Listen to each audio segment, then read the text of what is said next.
have been sitting close to the window, my window into heaven. My eyes fixed on Akka, that city in the distance, white in the sunlight, has been drawing the very soul out of me. I have been feeling the power of the magnet there.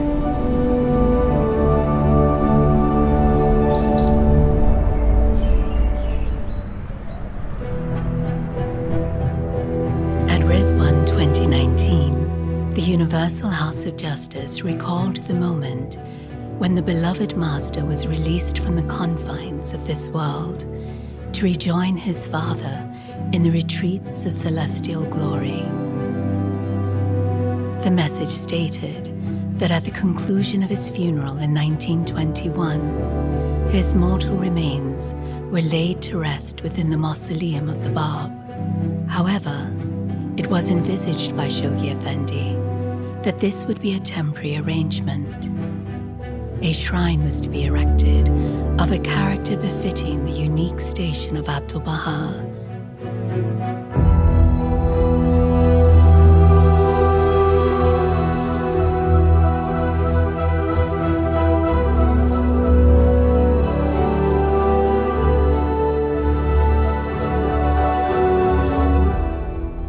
In the tablet of visitation, Abdu'l-Bahá says, "Make me as the dust on the pathway of beloved ones." This was a lead for me into what this shrine should be. It is humble, and it has gone under the ground, and this makes it very unique to see the garden coming and combining with the building. It is somehow a mix of garden and building together.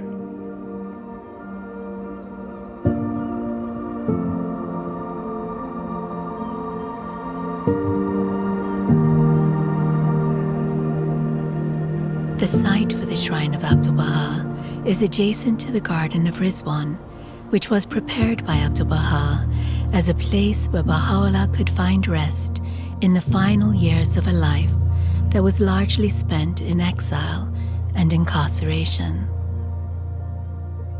Abdu'l-Bahá would walk across the Firdaus Garden and the Ashraf Garden to the Garden of Rizwan to help with the development of that garden. So it's a special place. It's a holy place in and of itself, even before the shrine was built. Abdu'l-Bahá shared with a believer at the time that his wish would be to be buried under the sands between Haifa and Akka. So in between the most holy places of the Baha'i faith, the resting places of the twin manifestations, the Bab and Baha'u'llah. So it is on this path that the pilgrims would go.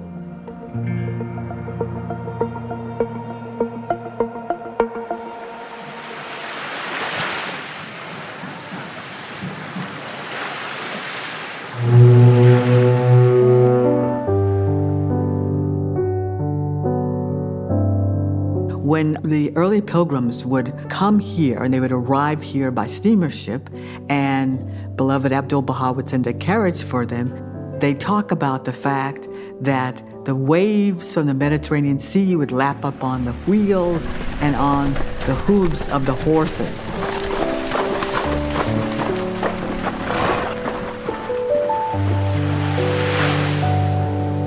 Because it was a path, the stand was packed down, and the carriage could actually go very close to the sea and be able to take them to meet beloved Abdu'l-Bahá. We drove along a wide, white beach. To our right, a long line of palm trees. Before us, its domes and flat roofs dazzling white beneath the deep blue sky. Akka, the holy city.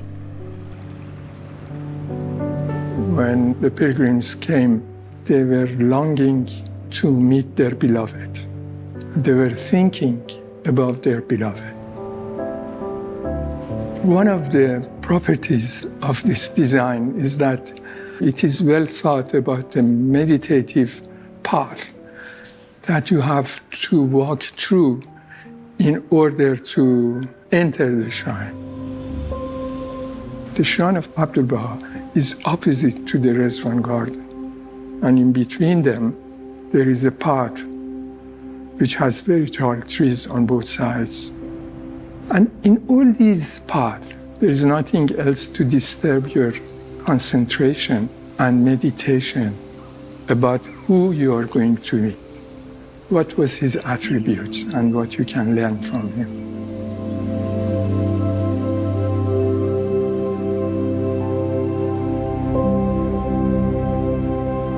You enter the entrance of a big courtyard, and that large courtyard is the shape of the arms that wants to embrace you, with the terraces of flowers on both sides,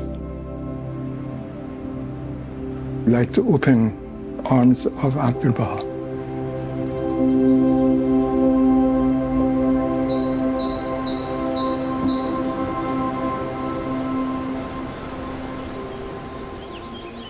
The construction of the shrine began immediately after the Universal House of Justice announced the project to the global Baha'i community.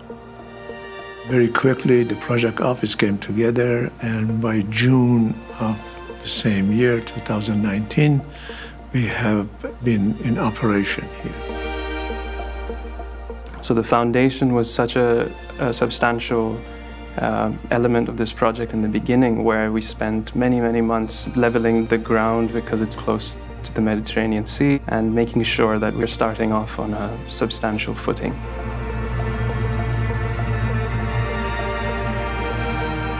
Once that began, it was a very smooth process that we went from the base foundation up until the folded walls and the portal walls, preparing really for this ultimate milestone of casting the roof structure, which is the trellis, which is also a very complicated fabrication process of milling these large blocks of EPS into these curved surfaces that make up the geometry of the trellis.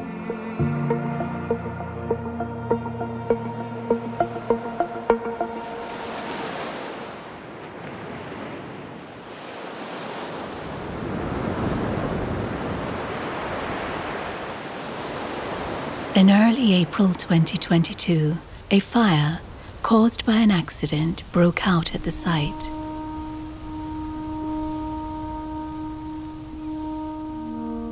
The morning of the fire, I remember we received an email from the general contractor, and the subject of the email was completion of the mold, and he was referring to the formwork for the trellis. And it was a huge milestone because this meant in a couple of months, we'd be ready to pour the trellis. 10 minutes later, we received the first photo of the fire.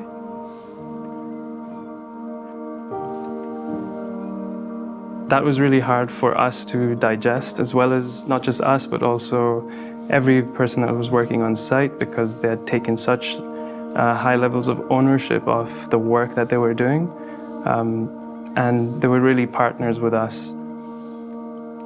It's a testament to how much this project meant to everyone we work very closely with, how they understood the significance of being a part of such an amazing project and what this shrine means to the entire Baha'i world. And what came immediately to my heart, actually, was, well, Abdu'l-Bahá's built a shrine. He built the Shrine of the Bab.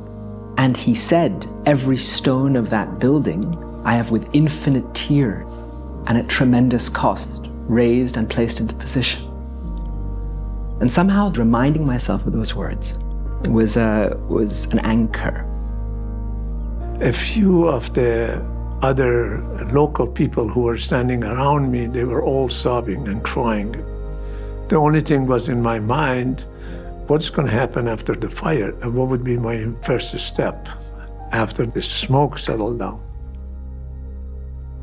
The next morning was a Saturday. 10 o'clock in the morning, we had a meeting in the office with the project manager, and I remember very, like it was yesterday, very vividly, he said, this was an event, it happened, we're gonna move forward. I think there were the two. Nothing here, so all the water. The The images and scenery was unbelievable, but yet we knew the project survived because we saw what was burned. It was all the bills and vessels, not the structure itself. The first step we really had to take after the site was made safe was to collaborate with the government officials whose responsibility it was to ascertain the cause of the fire. Our priority was to see the neighbors and the people working there safe. We got a lot, I would say, over 100 messages of sympathy, support, questions like how can we help? These came from the mayors of cities, including Akka, but also from national government officials, from neighbors, and just from concerned friends here in the country.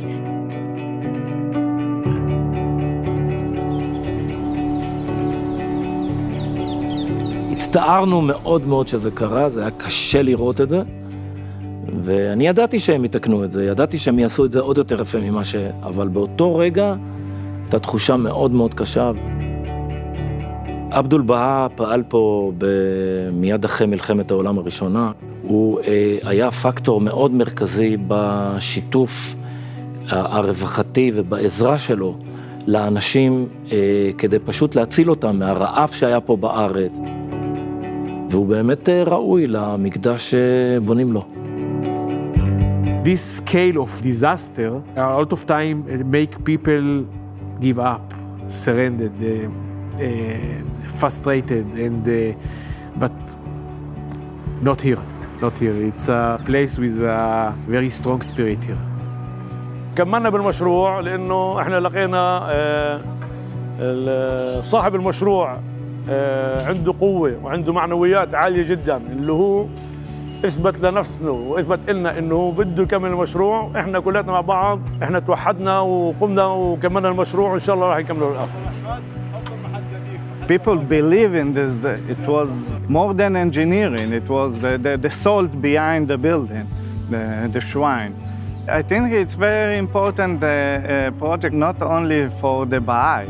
It's very important to all the close neighbors and all the city. Things don't go easy in life. You have to overcome a lot of obstacles and a lot of things that happen to you in the way.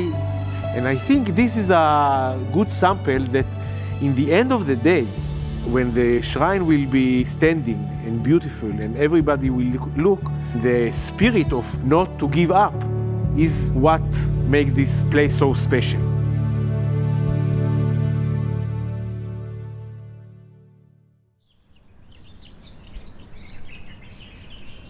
In July of 2022, once all of the necessary inspections were made, the project team was able to begin cleaning the site and repairing damaged areas. One simple task was to just clean the site, get rid of the debris, and then washing the walls, sandblasting where needed. So really clean up the site so we can see. The body of the concrete was intact, and we made sure that's the case by doing many tests right after, within the first few weeks. And they call it core test and drilling test, which is specified by structural engineer. Because of this level of accuracy needed, we decided the best thing is to rebuild the column, even though they were structurally sound. And so we stayed with the original design, and we didn't have to affect the production of the marble cladding.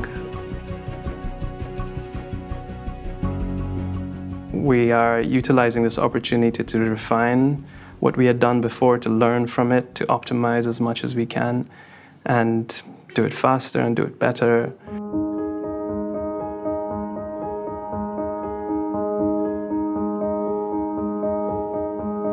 While work to restore the site to its previous condition was underway, progress continued off-site.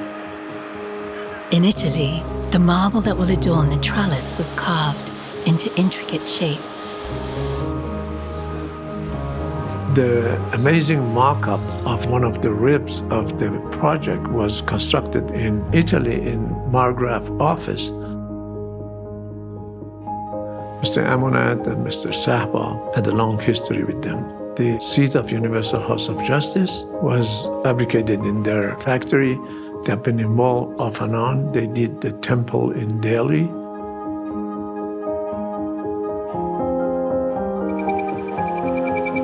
Meanwhile, at the iron shop of the Baha'i World Center, staff and local artisans were swiftly fabricating lampposts that will beautify the gardens in day and illuminate them at night. The blueprint was given to us by Shoghi Effendi, so the lampposts were here before any of us came here. The material which is given to us, we have to bring it to its utmost perfection. There is a team behind all these processes, which are locals and volunteers. Alongside these advancements, preparations for the gardens steadily continued. So currently with the landscaping, we've been working really hard with testing the different plants that we're going to be using. Because actually we've chosen plants that are not generally used currently in the Baha'i World Center palette.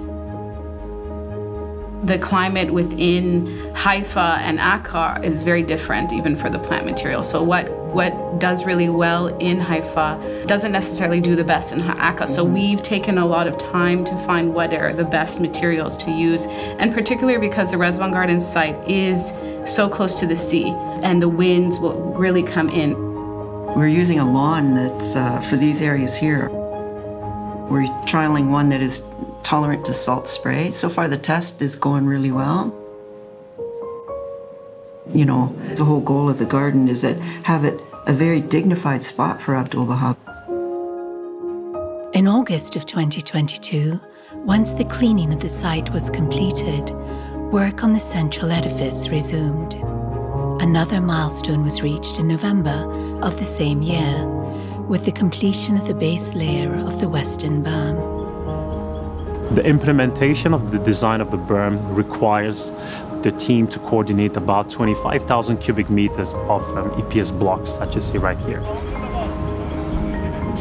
EPS is the perfect lightweight construction material, which is appropriate for the kind of design we're going into.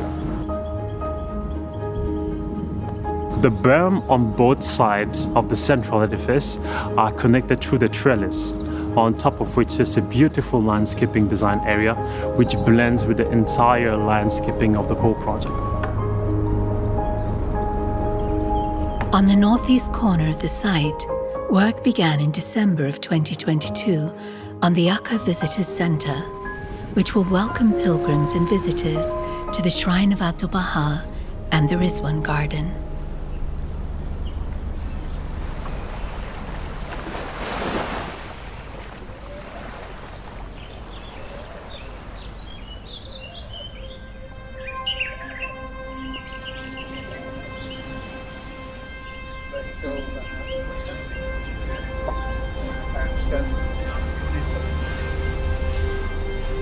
This project is not being accomplished just through the effort of the people on site, but it's also through all of the efforts of the Baha'is around the world who are offering their support and prayers for its completion.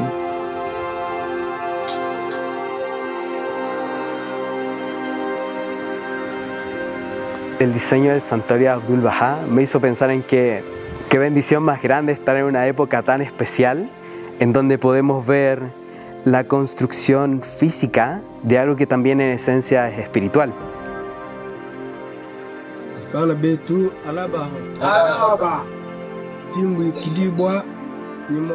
When we reflect on Abdu'l-Bahā's life, it's a source of resilience and hope because we can see the influence of his unconditional love, its constant joy, and his commitment to service. Aí a gente sempre retorna para a figura de Abdu'l-Bahá. Se a gente sempre lembra desse exemplo, é mais fácil enxergar o final. C'est comme si il avait toujours les yeux fixés vers l'horizon, toujours les yeux fixés vers la destination. He would set a goal, and so all the winds that are blowing would not distract him from that goal. If we keep on reading the writings and following the footsteps of Abdu'l-Bahá, we are going to have this release of the society-building powers of the faith. Abdu'l-Bahā's life and his actions, they bring everything into focus. When you read stories about Abdu'l-Bahá, you read his words, his writings, it makes things clearer. It makes the path forward more available. Vous vivez tous dans le cœur d'Abdu'l-Bahá. C'est comme on est accompagnés à chaque instant. Quelle histoire d'amour unique et incroyable.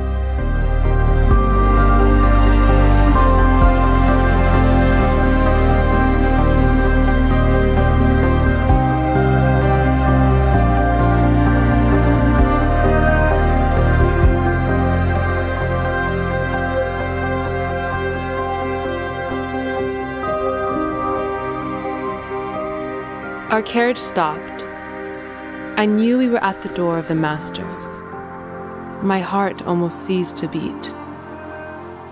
I felt we had arrived too soon, too suddenly, that I was too unprepared. "The Master is in the garden," said a voice.